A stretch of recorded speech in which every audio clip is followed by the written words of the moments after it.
Monsieur Anissé Kane. Bonjour Léla. Alors, ce matin, on aimerait avec vous aborder la question du groupe de Douala, notamment de cette, on va appeler ça une crise, cette crise au sein du groupe. Il y a ce communiqué que vous avez rendu public pour le groupe de Douala, bien entendu, lundi dans l'après-midi. Un communiqué dans lequel vous parlez de l'auto-exclusion, on va le dire ainsi, du professeur Abba. Sauf que quelques minutes plus tard, quelques heures plus tard, on a eu un second communiqué, cette fois-ci de Cyril Sambaka, un autre membre de cette plateforme, qui, on va le dire, ne se reconnaît pas dans le premier communiqué, celui que vous avez signé. L'impression que ça donne, c'est que vous n'avez pas voulu associer Cyril Sambaka au premier communiqué. Pourquoi est-ce qu'il n'a pas été associé? On est au congrès de l'UMS pendant que Abba est au meeting de Kamto. Et on a discuté de l'attitude de Abba, que Sambaka a fustigé, disant que ce n'est pas loyal, qu'il a une telle invitation sans nous prévenir. C'est d'abord le dernier venu du groupe, et aller y faire des déclarations partisanes, ayant pratiquement choisi son candidat, ce qui est antinomique avec la démarche du groupe de Douala, qui n'a pas fini son travail, qui est dans une démarche de rassemblement, donc qui est décrédibilisé à partir du moment où l'un de ses membres choisit a priori déjà son candidat. On a discuté au congrès de l'UMS. Ça s'est passé samedi après-midi. Dimanche est passé.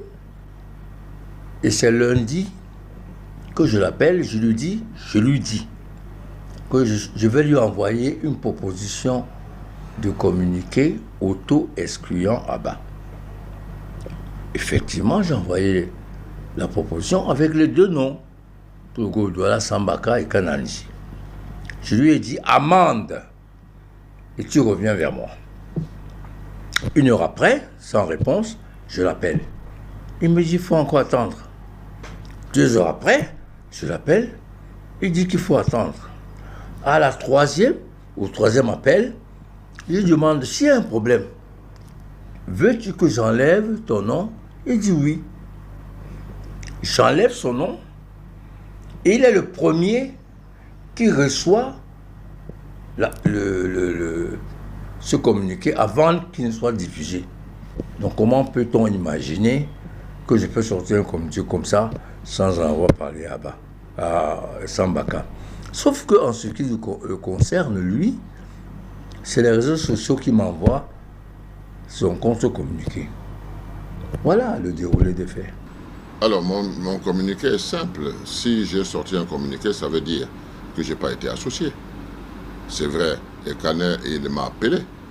Et je lui ai dit de me donner un peu de temps pour que je me fasse ma propre idée de la chose et que j'appelle le professeur Abba Oyono. Ce qu'il ne m'a pas donné ce temps. Il m'a dit c'est maintenant, c'est tout de suite là. J'ai dit dans ces conditions, moi je ne signe pas. Et il a signé le communiqué tout seul et il l'a fait au nom du groupe. Alors moi je me suis posé la question, quand j'ai eu le professeur Abba Oyono, j'ai discuté avec lui, je me suis rendu compte que ce communiqué était précipité.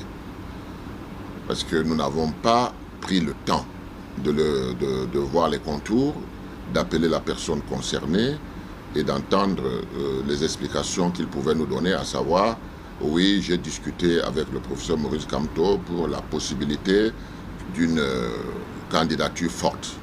Parce qu'en réalité, c'est ce que nous poursuivons. Donc, moi, à la fin de l'après-midi, quand je me suis rendu compte que vraiment, je ne pouvais pas m'associer à cela, parce qu'on devait discuter. Est-ce qu'il fallait un rappel à l'ordre? Est-ce qu'il fallait ci? Est-ce qu'il fallait ça? Mais le communiqué était parti le matin contre ma volonté. Il fallait donc que je me désolidarise de ce communiqué, ce qui, ma foi, est clair. Je me désolidarise de ce communiqué et ça n'entache en rien la poursuite Au contraire, moi je vois en cela la possibilité de comprendre que parmi nous, il n'y a pas de chef. Qu'est-ce qui dérange concrètement Est-ce que c'est la présence du professeur Abba Oyono au meeting du professeur Maurice Kamto? Parce que je rappelle également que Cyril Sambaka a été aperçu au meeting, pas au meeting, au congrès Avec moi du Parti camerounais pour la réconciliation nationale. Oui. Et que, effectivement, vous venez de le dire, vous étiez tous les deux au congrès de l'UMS. Au congrès de l'UMS et au congrès du SGF, où on a choisi Joshua comme candidat. Donc ce n'est pas là. Forcément, donc, ce n'est pas la présence, une manifestation d'un candidat qui pose problème. Ce qui pose problème, c'est d'abord qu'il le fait sans avertir le groupe. Généralement, même quand on a un rendez-vous, Sambaka peut en témoigner, on avertit les autres que je dois rencontrer un tel ou rencontrons-le ensemble. Et c'est ce qu'on a fait depuis. La plupart des candidats, on a eu une conversation ensemble, pas tout seul. Deuxièmement, ce qui pose problème, c'est qu'il y a eu un précédent. Elimbi a eu des propos sectaires dangereux, inadmissibles, et il s'est auto-exclu. Comment peut-on donc imaginer qu'une attitude partiale comme celle là-bas, de façon ostentatoire, il choisit déjà son candidat? Est-ce que c'est compatible avec sa présence dans un groupe qui rassemble, qui n'a pas encore choisi de candidat, qui continue même ses consultations? Est-ce que ça ne donne pas l'impression qu'on est en train de mener les autres candidats en bateau? Puisque le fait d'avoir choisi par l'un de nos membres, Kamto, déséquilibre cette philosophie. Voilà les deux choses.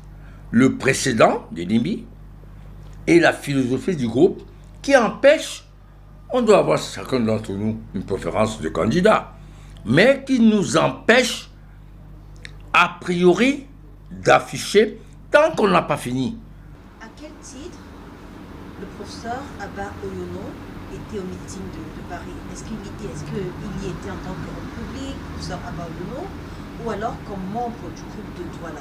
Est-ce que vous avez été prévenu de son voyage? Cette question me fait sourire, parce que cela suppose qu'on est dans un Ku Klux Klan. Nous avons des objectifs que nous devons poursuivre. Moi, je sors, je m'en vais voir Cabral Libi, je lui dis, ben voilà, on n'est pas encore clair dans cette affaire, qu'est-ce qu'on fait?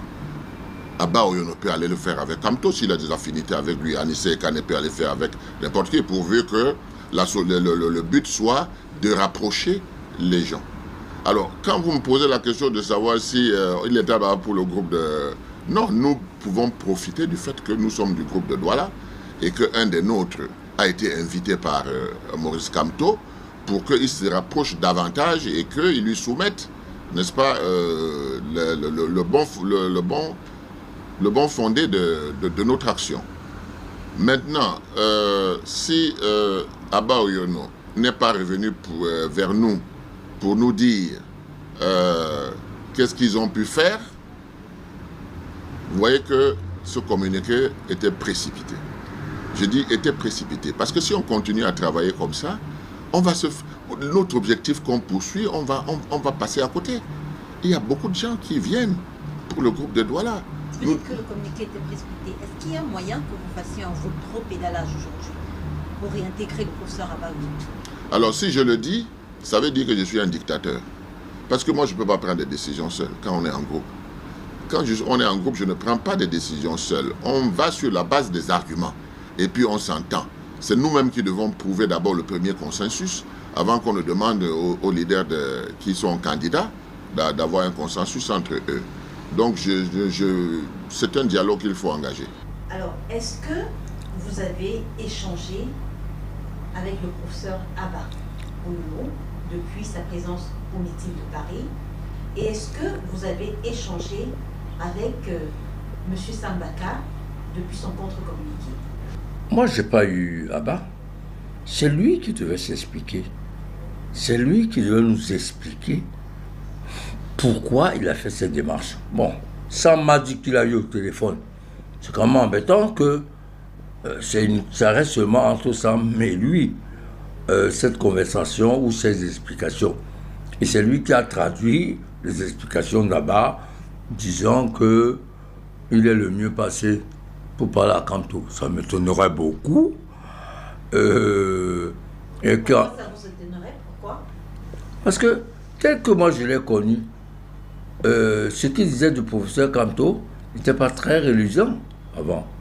Et deuxièmement, je peux imaginer que ce qui se dit entre lui et Kanto, c'est du domaine privé, mais ce qu'il dit sur le plan public intéresse les Camerounais et spécialement le groupe du Douala.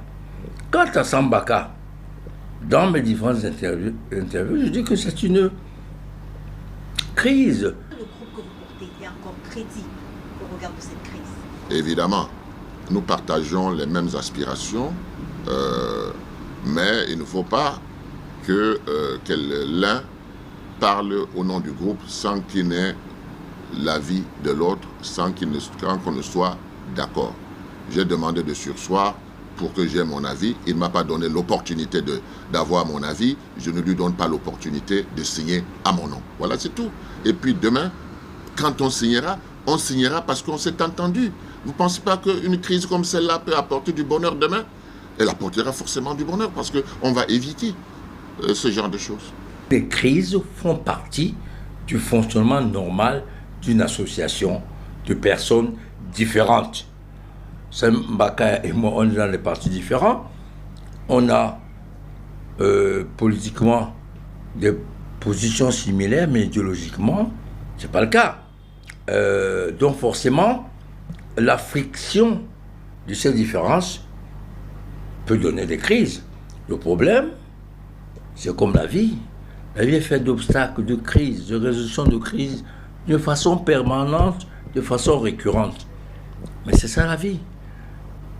C'est aussi la vie d'un regroupement comme le groupe du Douala, qui doit gérer ces crises, les obstacles. Et les crises font partie des obstacles que peuvent rencontrer ce genre de démarche.